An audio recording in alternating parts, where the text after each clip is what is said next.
It was my high school years. It was the last 2 weeks of school before summer break. I was walking in the hallways. My chorus teacher approached me. She says, "You know you failed my class." "I know. It's because I never show up." She says, "I'll give you a chance to receive a C minus if you participate in the class project. Everyone in the class has to sing a solo. It can be a cappella or singing to instruments. What is your choice?" So I said, "Okay." Now, about me not showing up to class. The music was not culturally inclined. She had the group singing to Gershwin and a bunch of other music composers and chorus music that didn't appeal to me. Now, I tried hard to engage, but the more I engaged, the more dissatisfying I grew. So, I cut class.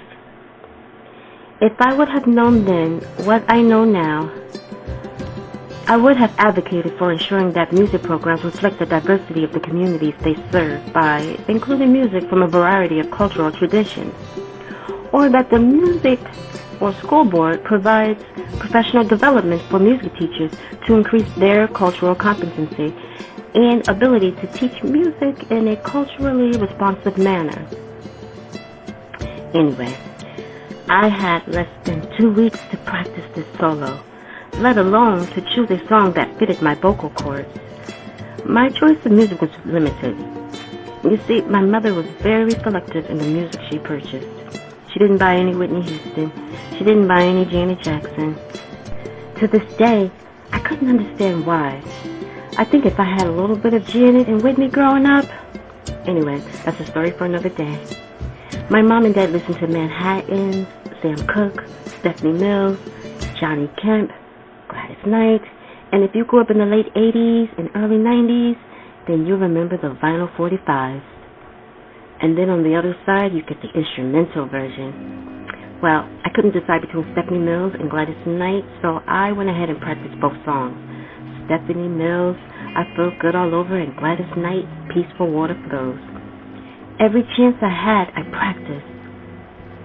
Validation from my mother could have been a great source of motivation to get me through the 2 weeks, but I didn't have a bond with my mom. But her relationship with her parents was tough, so I guess it trickled down through the generations. I had to draw my own conclusions when it came to my mom because she never wore her heart on her sleeves.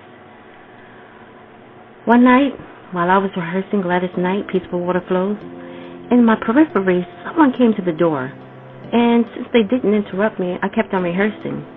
The last 5 seconds of the song, the person standing at the door left.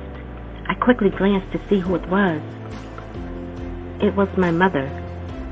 2 minutes, she stood watching me rehearse, uninterrupted. There was something going on inside of me. I couldn't discern what it was, but it was warm. So the day arrived to perform my solo.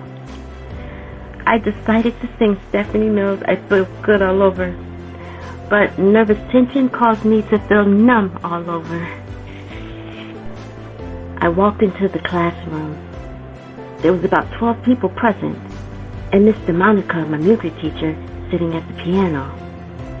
Then I noticed one particular person wasn't there. Her name was Robin. She was the best singer in the group.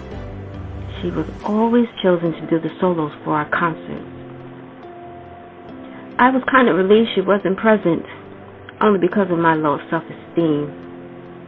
I couldn't wait for my turn to perform my solo so I could put this day behind me. It was now my turn to sing. Nervously, I sung the song like I rehearsed it, hit every note as best as possible. I completed the solo. With courtesy, after everyone's solo, we clapped. I sat down. The nervousness remained. I had to wait until the bell rang before I can leave. Finally, it was the end of the school day. I'm at my locker, gathering my items. I couldn't believe who was approaching me. It was Robin. She said, I heard you can sing. I heard you did a solo. And they said you sounded good. Girl, let me hear you sing something. Inwardly, I'm thinking, that was a one-time show, honey. She continued, and she said, even Caitlin said you can sing. Caitlin was tough. She didn't give out compliments. Oh, there's more. My music teacher, Mr. Monica, gave me a B+.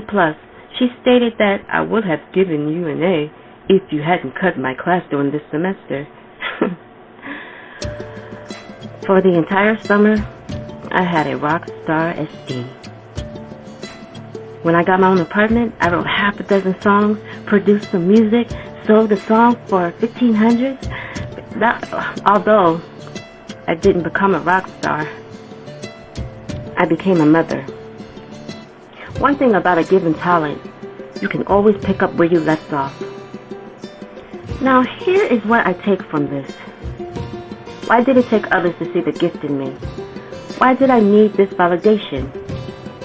Validations from others can be a great source of motivation, but it's not the only factor that determines success. I had to learn not to rely on others for validation because they will not always recognize my achievements. I had to learn internal motivation as well, and always identifying what drives me and what I was passionate about, and channel that energy into my goals and aspirations. Another thing that helped me to avoid seeking validations from others for motivation is practicing self-reflection. Taking time to reflect on my strengths, weaknesses, and areas for growth.